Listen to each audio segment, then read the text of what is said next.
Hello and welcome. I've spent the last 2 months evaluating these two Pat McGrath Mothership palettes, and now I feel like I'm ready to give you my feedback as an indie makeup enthusiast. If you like this type of content, please subscribe to my channel, give this video a like, and if you're not following me on Instagram already, please consider following me over there. Alright, let's get straight into it. I'm going to start by explaining the anatomy of a Mothership palette as I understand it. The palette on the left is Mothership 5 Bronze Seduction, and the palette on the right is Mothership 9 Huetopian Dream. Okay, so in each Mothership palette, there is going to be a shade in the top left, which is called a Skin Show shade. And these seem to function as like a workhorse highlight shade. So like a brow bone highlight, face highlight, inner corner, anything like that. And it's going to have a pearlized smooth finish as opposed to like a highly reflective shiny finish. These look very similar, but there are slight differences. I'm going to cut to a close-up swatch. So Skin Show Nude Ecstasy from the Huetopian Dream is more of like a peachy nude, while Skin Show Divine Glow is more of a gold nude. I actually really enjoy using these two shades to kind of like diffuse the edge of a look in place of like a lighter matte. I feel like it adds a little bit more glow and dimension. Most Motherships will have 3 mattes in this specific arrangement, so the deepest one will be the left bottom shade. Then the middle upper shade will be kind of like a transition shade, so to speak, so a mid-tone or lighter neutral matte. And then the rightmost one in the Huetopian Dream, it's described as a bold jewel tone. In Bronze Seduction, it's described as a structure builder. So that seems to vary based on which palette you're looking at, but it tends to be the more like daring of the 3 mattes, if you will. A lot of people are very critical of the mattes in these palettes. I think they're fine. I mean, they don't really stand out to me as being really good or bad. But again, I'm the type of person, I only use 1 or 2 mattes at most per look, and I will end up covering everything up with a multi-chrome or shimmer. So it's up to you if you want to take my feedback into consideration. So these are the non-quote-unquote special shimmers, and these appear to be in the same place in every palette as well. So they're like metallics or shimmer shades that are not one of the formulas I'll get into later. It seems like the one in the very middle top is going to be a bronze type shade, and the one more to the left is more of a like sparkly metallic shade. I'm sure someone will correct me if I'm wrong. You're more than welcome to. I'm just going based on what I've seen and what I'm looking at on her website. So the ones that say bronze in front of them, I've noticed are more of like a smooth metallic formula, and then the ones that don't say bronze are more like sparkly and almost gritty feeling. If you've heard someone talk about a Mothership palette, you have undoubtedly heard the term special shades. This is what people use to describe the various formulas in the quad that is on the rightmost portion of the palette. So one type of special shade ends in 005 in the name. I don't know if this is in every Mothership or just some of them, but the ones I have is in the same place in both of them. Now, how would I define the shade? Honestly, I have no freaking clue because the ones in the 2 palettes I have are vastly different. The one in Bronze Solaris is very flaky, but I don't think it's sparkly. It's just like weird and crusty. But Rose Gold 005 from the Bronze palette is very wet looking, dimensional, sparkly, and just delicious. Next 2 groups, I'm going to go over them first and show you swatches of all 3 shades together just because there's only 1 shade in the second group. So Blitz shades are a pearlescent finish, not unlike the Skin Show shades. I would say they're a bit more finely milled than the Skin Shows and more opaque. In the first few Motherships, the Blitz shades seem to always be a vibrant jewel tone. Like the first Mothership was a sapphire blue, second was an emerald green. This one, Bronze Seduction, has a ruby red. However, in Huetopian Dream, the Blitz shade is a straight up multi-chrome. It's a similar finish, but it's a bit more dense and kind of like wet feeling. Okay, so VR, I think, is the Pat McGrath term for a multi-chrome or shifty shadow, which kind of confuses me because obviously the multi-chrome in Huetopian Dream was a Blitz shade. So this seems to be, it has no base, it still has shifts to it, and it's not as intense as an Astral shade, which we'll go over next. So I believe that is what defines a VR shade. So I don't know if I would say Blitz Sextreme has a black base, but it definitely has a very deep base.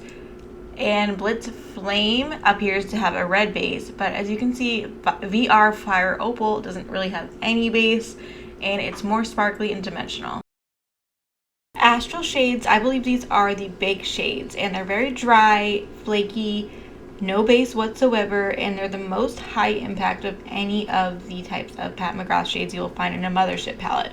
I think that the Mothership Astral shades are way easier to manipulate than any other type of like flaky, sparkly eyeshadow formula. Something about the way they're formulated, I don't know if it's something that's added in or left out, but it makes it very easy for the actual sparkle pieces to lay down flat when you apply it. Whereas with other formulas, like for example, a certain indie brand that does a lot of chunky, flaky shades, it's going to require a lot more finessing to get that finish. And when the sparkles lay down flat, that's what gives you that like glossy, wet look finish. It's very brave of me to say this, but I do prefer using these Astral shades over a lot of indie single shadows that are like flaky, chunky formulas. The question is, would I pay $128 for a palette just to have 2 or 3 of these shades each time? And the answer to that is hell no. So the 2 shades in the Huetopian Dream palette have a larger particle size and they're more flaky. The one in the bronze palette, Astral Luna Gold, has a smaller particle size and it's a bit more wet looking and less like chunky sparkly. Disclaimer, I do bathe in sparkles every day, so my perception of what's like sparkly versus not insanely sparkly may be different than an average person. I'm going to show you some close-up footage of both the palettes and swatches before we get into the indie comparisons. These palettes are pretty heavy and it's not comfortable or possible for me to move any slower than I did in this footage. You have the ability to slow down the playback speed in the YouTube features. That's what it's there for. So if you would like it to be slower, you can go ahead and lower the playback speed to 0.75 or 0.5.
Okay, now we're going to get into comparisons between the quote-unquote special shades and some of my indie singles that I thought would be most similar.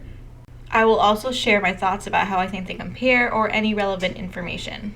I'm going to use abbreviations for each brand so the text can fit in the screen, so I'll have all of the full names in the description. Starting off with the bronze palette, we have Terra Moon's Deimos and Terra Moon's Palladium compared with Rose Gold 005.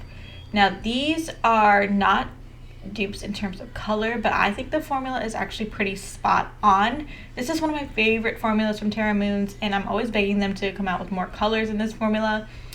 But it has that kind of almost opaque but insanely sparkly and reflective finish. I was surprised. I really don't have anything similar to Blitz Flame besides this one shade from Terra Moon's series Waves. This one from Terra Moon's is much more cool toned. It's a different formula too. It's not as finely milled and it doesn't pick up as easily with a brush. Okay, I have a lot of comparisons for VR Fire Opal because I know that's one people often want to see. I think the closest I have is Shine by SD Illusion, which is a duochrome. It's a little bit deeper and not as sparkly. I snuck in Lime Chrome from Natasha Denona because I think people would want to see that too. That's from the gold palette. Next I have Space Case from Terra Moons and M51 from Terra Moons. These are both gray-based multichromes in the Extreme Multichrome section on their website. Space Case is similar in terms of the gold tone, but that blue shift is more prominent. M51 is a little bit more green and a more prominent purple shift. Okay, next set of comparisons, we have Shine by SC Rich Bliss, Terra Moons Lyra, Devinah Fairy Fire, Devinah Vela, and Fire Opal. So the first three on the left are basically the same shade in a different texture. They're more shifty and they have a more prominent blue flip. So Vela is actually a lot closer than I realized. In person, it's a lot more yellow looking in the pan, but when you see it swatched, it more shows up like a mustardy gold tone. Next up, we have Astral Luna Gold comparison. So there's Clionadh Gilding, Shine by SC Dynamic Gold, Shine by SC Moonlight, Glam Shop Fluff, and Astral Luna Gold. So none of these are really on par with it in terms of texture. I think the closest overall is Glam Shop Fluff, but as you can see, it's not quite as intense or impactful as Astral Luna Gold. Clionadh Gilding probably has the same level of intensity, but it has a much larger particle size and it has more visible shifts. I would say it's less sparkly than Astral Luna Gold and more just like intense, shiny, reflective, chunky. I don't know how else to explain it really. Alright, we have a lot of comparisons for Blitz Sextreme. I did the best I could with the labels. It's just not going to be possible for them all to be perfect. We have Clionadh Queen's Banquet, Devinah Australis, Terra Moons Tidal Flare, Terra Moons Mirage, Terra Moons Space Drifter, Ensley Rain Fairy Fire, Clionadh Mosaic, ShellWe Makeup Moon Village, and then Blitz Extreme at the end. So in my mind, this shade was just like a typical red or magenta, gold, green shade. But as you can see, it is a little bit different. I don't know if that's necessarily a selling point, but the most similar shade I see here is the ShellWe Makeup shade. It is a little bit cooler tone and lighter. Another defining feature about the Pat McGrath shade is it's not going to be as shiny or reflective as a lot of these indie singles. Now, some people will see this as a positive. For example, people with more mature lids don't necessarily want to have like a beacon of light shining off their eyelid. Me personally, I want all the glitter, all the shine, all the sparkle. So it really depends on your own personal preferences. I just want to sneak in these Natasha Denona comparisons because I did mention in my Clionadh video that this particular like shifting multichrome is pretty ubiquitous in palettes, especially like higher end or luxury palettes. So they are very similar. Again, the Pat McGrath one is much warmer tone, which I didn't realize until I saw them side by side. The shade Vision from the My Dream palette, I would say, has the most similar formula and finish to the Pat McGrath multichrome shade. Okay, next up we have comparisons for Astral, Amethyst, Moon. So from elbow to wrist, we have Clionadh Abrasion, Glam Shop Ficus, Devinah Skyla, Clionadh Etched, Clionadh Glazier's Mark, this is the new reformulated version, and then Astral, Amethyst, Moon all the way up by the wrist. The three shades to the left all have that same blue shift, but they have a burgundy base and it's much deeper than that of Astral, Amethyst, Moon. Again, Astral, Amethyst, Moon does not have any base whatsoever. Etched is much more blue leaning. It doesn't have that purple presence. And then Glazier's Mark is pretty spot on in terms of tone. It doesn't have that like twinkle sparkle that the Astral shade has though. The Astral Venusian Orchid, I have the most comparisons for this, so we're going to power through them. We have Clionadh Opulent, Terra Moons Meteorite, Shine by SD Reserve 2, Clionadh Sunbeam, and Astral Venusian Orchid by the wrist. Sunbeam is the closest in terms of tone, but the texture is vastly different. It's much more finely milled, not sparkly at all. It has more of a pearly finish. Next group we have Shine by SD Sweetie, Terra Moons Terrestrial, Shine by SD Unexplainable, Karla Cosmetics Bushi Bay, and Astral Venusian Orchid by the wrist. All of the indie shadows have more visible shifts than Astral Venusian Orchid. The closest in terms of finish I would say is probably Bougie Bay from Karla Cosmetics. So this is sold as a loose pigment. It's going to be a very different experience using it than any pressed pigment eyeshadow that you would find in a palette such as the Mothership. Okay, last group, we have Blitz from Shine by SD. This is actually from a palette, so I cheated. I'll elaborate on it later. We have Starburst from Terra Moons, Vector from Glam Shop, and then Astral Venusiuan Orchid. So surprisingly, I think the two middle shades are the closest. They're a little bit cooler toned. You don't see that like kind of gold presence, but I think they have a very similar finish.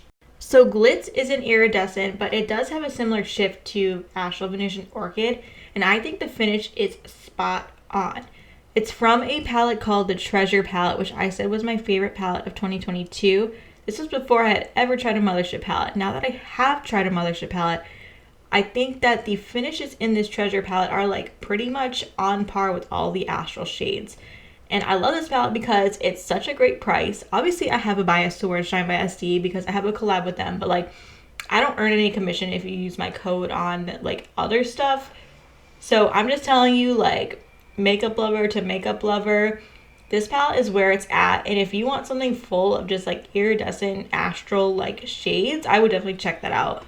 I kind of want to do a video just about that palette, so let me know if that's something you'd be interested in. Okay, so now that we've gone through all those in-depth comparisons, let me tell you my final thoughts. Would I buy another Mothership palette full price? No. Would I buy one on a discount? Yes. Pat Mcgrath has sales literally all the time, and you can also find her palettes on the Flip app, which is something I recently discovered from a few people on Instagram. I thought it was like a scam because it seemed way too good to be true, but you can get like 30% off of a lot of things, and there are a few Mothership palettes on there. So I would get it for 30% off. I would never pay full price for this because I have so many beautiful indie singles in my collection that a lot of them deserve more love. So I don't have any reason to go out and spend a lot of money to bring in more palettes just for those shades. I do like the experience of using them. I would not be opposed to owning more. I'm just not going to go spend $128 to acquire it. So yeah, those are pretty much my thoughts. I hope this video was entertaining or helpful for you. If you liked it, please give it a thumbs up and subscribe if you're not already. Bye!